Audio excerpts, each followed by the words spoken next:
আসসালামু আলাইকুম ভিউয়ার্স, আজকে আমি আসলাম আপনাদের জন্য দুই ধরনের শরবত রেসিপি নিয়ে। সারা দিন ইফতারের পর এরকমের এক গ্লাস শরবত যদি আপনারা খান, দেখবেন প্রাণটা এমনিতেই জুড়িয়ে যাবে। আর এটা কিন্তু খুবই স্বাস্থ্যসম্মত উপায়ে তৈরি করেছি। আপনারা অবশ্যই বাসায় তৈরি করে খেয়ে দেখবেন, ভালো হলে আমাকে কমেন্টে জানাবেন।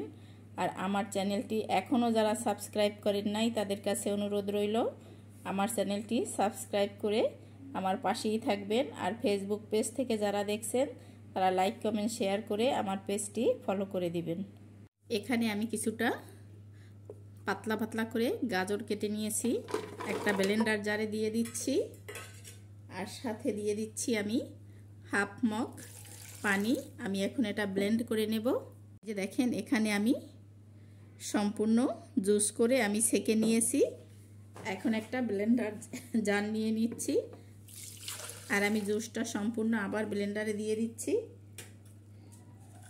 এখানে আমি দুটো কলা কেটে দিয়েছি।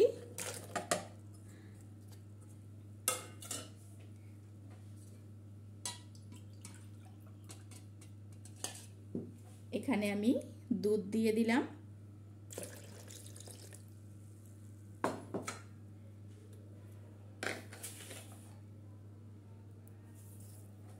চিনি দিয়ে দিচ্ছি আমি 2 টেবিল চামচ।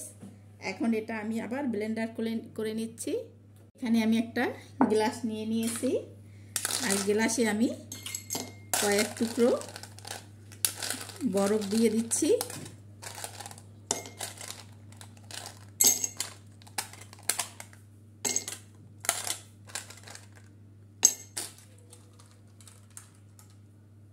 আর যে জুসটা করেছি কলা আর গাজর দিয়ে, এখানে আমি ঢেলে দিলাম।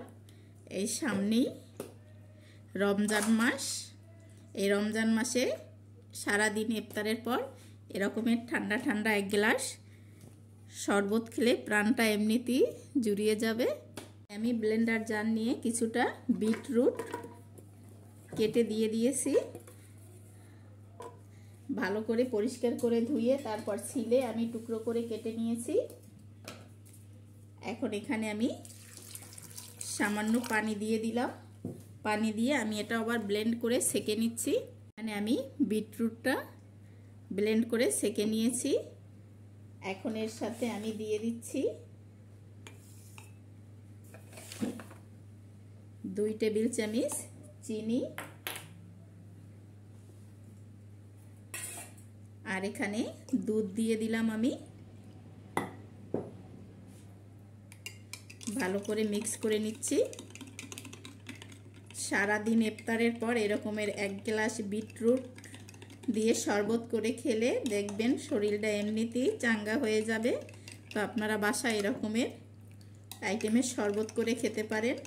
আর আমার এই ভিডিওটি যদি ভালো লাগে অবশ্যই আমার চ্যানেলটি সাপোর্ট করে আমার পাশে থাকবেন।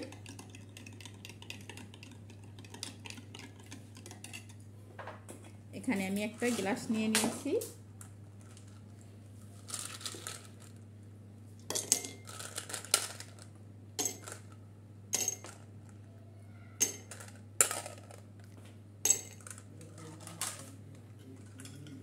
কয়েক টুকরো বরফ দিয়ে দিলাম আমি।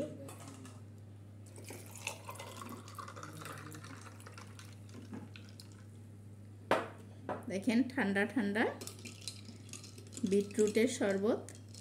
অবশ্যই আপনারা বাসায় ট্রাই করে খেয়ে দেখবেন। যদি ভালো লাগে তো অবশ্যই আমাকে কমেন্টে জানাবেন। আর আমার চ্যানেলটি সাপোর্ট করার জন্য লাইক কমেন্ট শেয়ার করে সাবস্ক্রাইব করে পাশের বেল আইকনটি ক্লিক করে দিবেন। আর ফেসবুক পেজ থেকে যারা দেখছেন তারা লাইক কমেন্ট শেয়ার করে আমার পেজটি ফলো করে দিবেন।